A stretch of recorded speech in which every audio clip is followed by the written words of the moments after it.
हाय, hello, नमस्कार मंडळी. कशा आहात सगळे? मस्त मजेत ना? चला, मी खूप मस्त मजेत आहे. अगदी पाडव्याच्या अगोदरचा म्हणजे पाडव्याची पूर्वतयारी असा हा व्लॉग आहे. तर इकडे आता मशीनला लावलेले आहेत मोठे मोठे ब्लँकेट्स.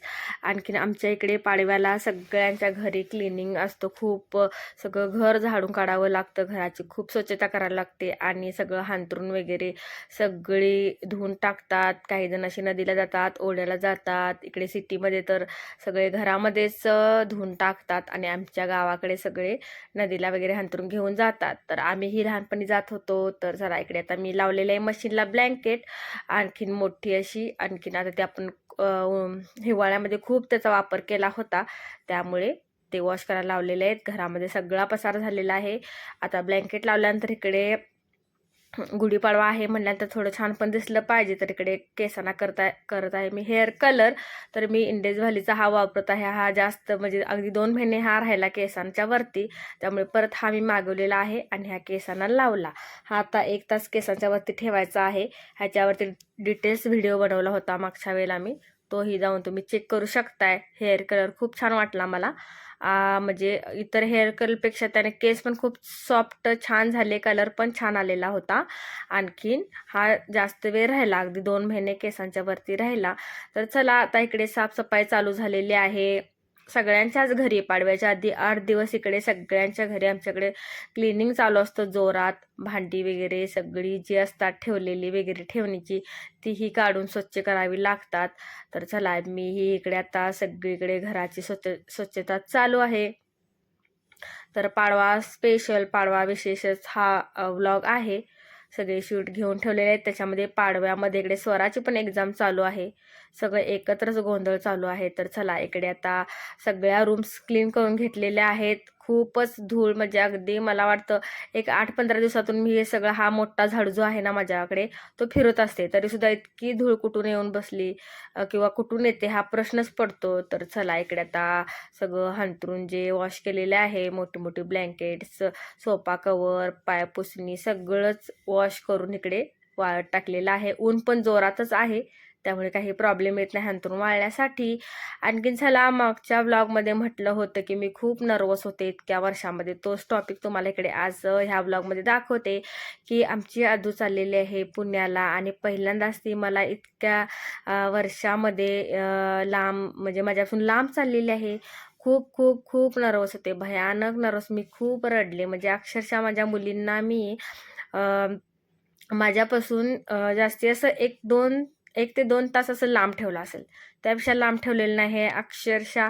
म्हणजे तिला माहीतच नाही आहे, काहीच कल्पना नाही की पुणे किती लांब आहे, किती वेळ लागतो जायला आणि किती दिवस थांबायचं आहे.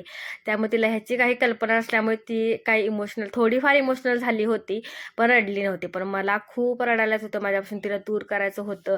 आणि ती बरेच दिवस लागली होती मी आत्यांच्या गावी जाणार, कारण तिची आत्यासारखी तिला तिकडे बोलवत होती. आणखीन त्यामुळे गुढीपाडव्याला ती आत्याच्या गावी म्हणजे पुण्याला चाललेली आहे. मला खूपच अगदी तिला सोडूच वाटत नव्हतं. जी मिठी मारली होती ना, त्या मिठीमध्ये एका आईचं आणि एका मुलाचं जे प्रेम आहे ना, हे मी शब्दातच सांगू शकत आहे. ते एक आईच फील करू शकते काय आपल्या मुलांचं आणि आपलं ना आपल्या दोघांच्यामध्ये प्रेम असतं. तर चला, इकडे आदू गेली होती, जाताना पण मला खूप रडायला येत होतं. आदूला केलं बाय बाय. त्यानंतर आमच्या इकडे एरियामध्ये अगदी 8 दिवस श्री स्वामी समर्थांचं पारायण चालू होतं. रोज खूप छान छान कार्यक्रम होतं.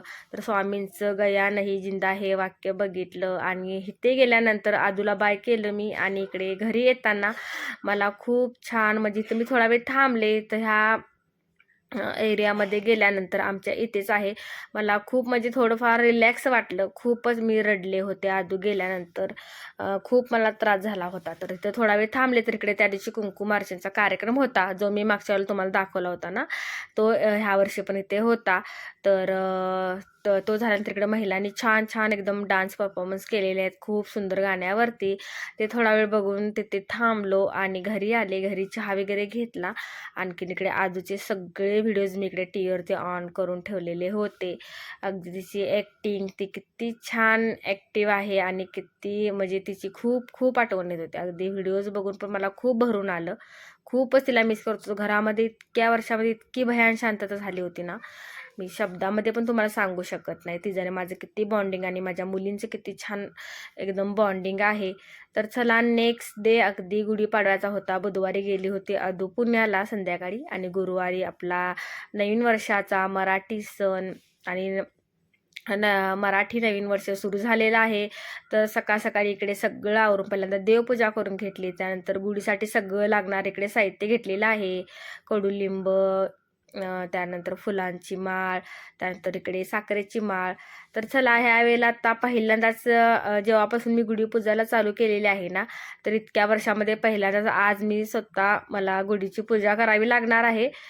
तर ही पुरुषांनीच करायची असते किंवा दरवेळेला मिस्टरच करतात. पण आता तेही तिकडे पुण्याला गेलेले आहेत. आदू जेव्हा गेली ना ते तिथूनच कराडमधून त्याच बसमधून तिकडे पुण्याला गेलेले आहेत. तर चला इकडे ते कशा प्रकारे करतात हे सगळं मी बघितलं होतं आणि थोडंफार मला माहीत होतं. त्या प्रकारे आता इकडे मी स्वराला माझ्या मदतीला घेतलेली आहे आणि इकडे आता गुढीची पूजा मी करत आहे. गुढी उभा करून घेणारच आहे मी. समोरचे आमचे जे दादा आहेत ना त्यांना मी सांगितलं होतं यायला. तोपर्यंत इकडे मी तयारी करून घेत आहे.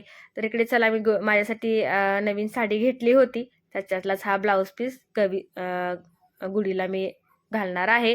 कारण गुढीला नवीन वस्त्र साडी किंवा ब्लाऊज पीस घालायचा असतो.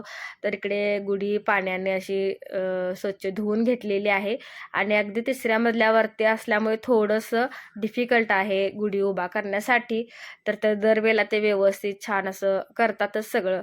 तर ते जसं करतात तसं मी इकडे करण्याचा सगळा प्रयत्न केलेला आहे. तर गुढीला धुवून घेतल्यानंतर इकडे गुलाल आणि गंध लावून घेत आहोत. स्वराला पण थोडंफार मी इकडे शिकवत आहे की कशा प्रकारे पूजा करायची, जेणेकरून तिलाही पुढे म्हणजे त्याचा उपयोग होईल केव्हा ना केव्हा तरी. तर चला इकडे छान आता गुढीला वस्त्र घातलेलं आहे. त्यानंतर साखरेची माळ, फुलांची माळ असं करून सगळं बांधून घेते. आणखीन मस्त सगळं म्हणजे ह्या वर्षी माझ्याकडूनच इकडे गुढीची पूजा होत आहे. कारण मिस्टर अवेलेबल नाहीत. तर चला मी इकडे आमच्या शेजारी दादांना सांगून ठेवलं होतं थोडी तुमची मदत लागणार आहे गुढी उभा करण्यासाठी. त्यामुळे ते आलेले होते. कारण जरी मी सगळं व्यवस्थित केलं असलं तर ते आता अगदी तिसऱ्या मजल्यावरती असल्यामुळे खूप वारा असतो जोरात आणि गुढीला काही धक्का लागता कामा नाही. व्यवस्थित ती राहिली पाहिजे उभा, ह्यासाठी मी त्यांची मदत घेतली होती. छान असं त्यांनी मला व्यवस्थित गुढी बांधून दिली. त्यानंतर इकडे गुढीची आता पूजन करून घेत आहे मी. तर आता घरामध्ये दोघीच होतो, मी आणि स्वरा. आणि गुढीपाडव्याच्या दिवशी इतकी धावपळ होती ना, खूपच धावपळ म्हणजे होती. कारण थोडे स्पेशल पण होतं. त्यामुळं त्याच्यासाठीच पटापटा सकाळी लवकर उठून सगळं आवरलं होतं. आणि छान माझी अशी 2026मधला आमचं 9 वर्ष मराठी वर्ष आणखीन गुढी उभा राहिलेली आहे. इकडे स्वरा म्हटली, मम्मा तू स्वयंपाक करेपर्यंत मी इकडे रांगोळी काढते. तर छान इकडे मी तिला मोबाईलवरून एक दाखवली होती, इझी होती. तर सगळे टूल्स वापरून छान इकडे पळी वगैरे वापरून पेन्सिल वापरून छान तिने मस्त कलरफुल अशी रांगोळी काढलेली आहे. बघू शकताय किती छान काढलेली आहे रांगोळी. मस्त नवीन असं फक्त कलर्स टाकून आणि पेन्सिलचा ह्याचा असा वापर करून तिने मस्त त्याच्यामध्ये डिझाईन तयार केली होती. तर कशी वाटली स्वराची रांगोळी तुम्हाला? खूपच छान, मला तर खूपच आवडली. सिंपल पण छान. तर चला माझा नवीन दागिना तुम्हाला मी ह्याच्या आधीच्या व्लॉगमध्ये म्हटलं होतं, गुढीपाडव्याची शॉपिंग आधीच करून घेतलेली आहे. त्यामुळे सुंदर असा नवीन दागिना मी इकडे घातलेला आहे. गुढीपाडवा विशेष हा मी आधीच बनवून घेतला होता आणि नवीन दागिना चांगल्या मुहूर्तावर तिकडे वेअर केलेला आहे. तर चला इकडे नैवेद्य पण आवरून घेतला होता. पुरणपोळ्या केल्या नव्हत्या कारण त्याच्यासाठी वेळच नव्हता. हे सगळं आवरून आम्हाला जायचं होतं एका ठिकाणी. ते पण तुम्हाला पुढच्या व्लॉगमध्ये समजणार आहे कुठे गेलेलो आहेत, काय काय केलेलं आहे. तर चला गुढीपाडव्याचा असा छान नैवेद्य, आम्रखंड, पुरी, भात, आमटी, बटाट्याची भाजी असा पटकन सगळा नैवेद्य करून गुढीला इकडे मी आता नैवेद्य दाखवून घेत आहे. तर सुंदर असा दागिना घातलेला आहे मी नवीन वर्षानिमित्त. मला खूप आवडला होता तो. अगदी साडीवरती पण खूप छान उठून दिसत होता. त्यानंतर तो म्हणजे तिन्ही पण लुकवरती, कोणत्याही लुकवरती मॅच होईल असाच मी चूज केला होता. तर सुंदर असं मंगळसूत्र बनवलेलं आहे मी, गुढीपाडव्याला खरेदी केलेलं आहे. आणि सगळं माझं नेहमी असतं की मी जे चांगले चांगले मुहूर्त असतात ना वर्षातील महत्त्वाचे मुहूर्त ह्या मुहूर्तावरती मी सगळ्या वस्तू खरेदी करण्याचा प्रयत्न करते. तर गुढीपाडव्याला तर मी घरातील बऱ्याच वस्तू घेतलेल्या आहे. अगदी माझी ओला स्कूटी घेऊन ह्या गुढीपाडव्याला 2 वर्ष होतात. तर चला अशा बऱ्याच वस्तू घरातील मी गुढीपाडव्याच्या मुहूर्तावरती घेतलेल्या आहेत आणि गळ्यातील मंगळसूत्र पण गुढीपाडव्याच्या मुहूर्तावरती छान असं घेतलेले खरेदी केलेले आहे. त्यानंतर इकडे मी गेलेले आमच्या एरियातील स्वामी समर्थांच्या मठामध्ये मन भरून स्वामींचं दर्शन घेतलं. कारण शुक्रवारी होता स्वामी समर्थांचा प्रकट दिन आणि शुक्रवारी काय मला जायला जमणार नव्हतं. त्यामुळे मी इकडे गुरुवारीच म्हणजे पाडव्या दिवशीच गेले. स्वामींचं श्री स्वामी समर्थांचं असं छान दर्शन घेतलं. पूजा खूप सुंदर केली होती. आणखीन खूप छान छान तिकडे सगळं वातावरण प्रसन्न होतं. बरीच लोक दर्शनासाठी येत होती. खूप सुंदर असं तिकडे तयारी चालू होती. त्यानंतर खूप गुढीपाडव्या दिवशी आमची धावपळ होती. ते मी तुम्हाला सगळे पुढे दाखवणार आहे पुढच्या ब्लॉगमध्ये. तर तिकडेच चाललेलं होतं. आता कुठे चाललेलं होतं हे बघण्यासाठी नक्की आज चॅनल सबस्क्राईब करा, लाईक करा. Thank you for watching.